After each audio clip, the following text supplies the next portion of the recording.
What the Cane Corso was bred for is a bigger question than a lot of people might give it credit for.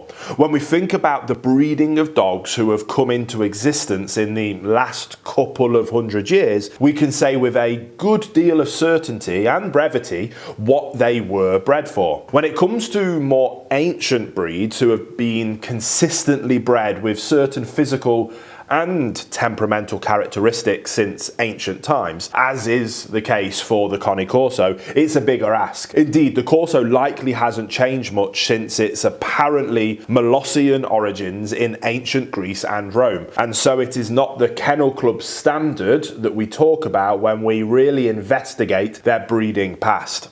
So if we do believe that the Cane Corso, when it was nearly indistinguishable from the Neapolitan Mastiff as the ultimate working dog in Italy, descended directly from the ancient dogs of war, about whom myth and legend are recorded history all over, then the Corso was first bred for war. The Romans, who claimed the Greek Molossus dog as their own, used many dogs in war, from hounds to guardians to gladiators. The Corso was the latter, clad in armour and the same spiked collars that once protected them from wolves in the wilderness and other dogs in the arena. And often armed with barrels of flaming oil strapped over its shoulders, the Corso was a lethal weapon in combat. Records of these feats date back to at least 200 BC. But war was not a constant in their long journey from the ancient to the modern world. Indeed, off the battlefield, these dogs were bred for ferocity, strength, loyalty and keenness to work. As such, they became one of the most versatile working dogs in early European history. Outside of exhibition fighting against all manner of beasts in the ring, the early Corsos were tasked with protection work, both of humans and of livestock, both in military contexts and outside, as well as farm work as the centuries moved on. Notoriously fierce but loyal to their owners, they could be entrusted with protection and attack jobs without the risk of collateral damage or friendly fire, and often acted as well-trained muscle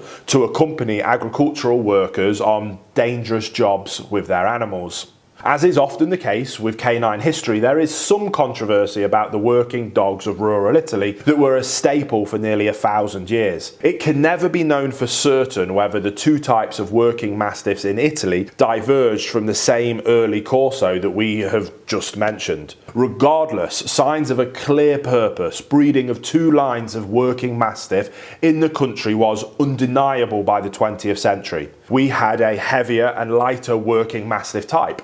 Both were equipped with immense power and protectiveness, but some work required heavier, larger dogs, and some work required lighter, smaller dogs. DNA evidence suggests that the Neapolitan Mastiff and the Cane Corso were variants of the same dog, whose lines diverged through human influence to suit those two varying purposes. So when Bred and his colleagues from the US headed over to Italy to find the poster child of the Cane Corso in the middle of the 20th century, they selected the leaner, gamier specimens of the Italian Mastiff stock to claim as definitively Cane Corso. Because of the influence of dog shows, kennel clubs had to make breed recognition based on really clearly distinct phenotypes in their dogs. So when the Kennel Club of Italy accepted the Neapolitan Mastiff, decades before the Cane Corso had to be unmistakably unique, despite the fact that there was a lot of crossover, and many could not clearly distinguish the two dogs in their native country. The influence of the kennel clubs meant that their lines had to diverge even more clearly,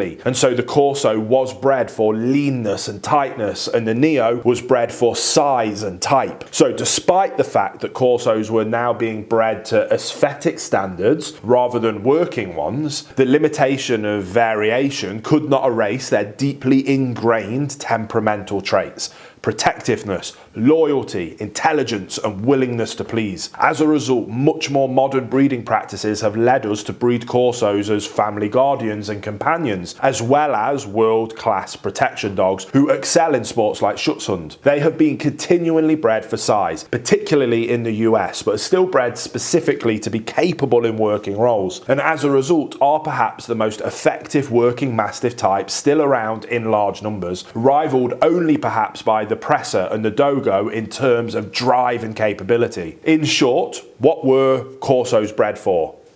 everything.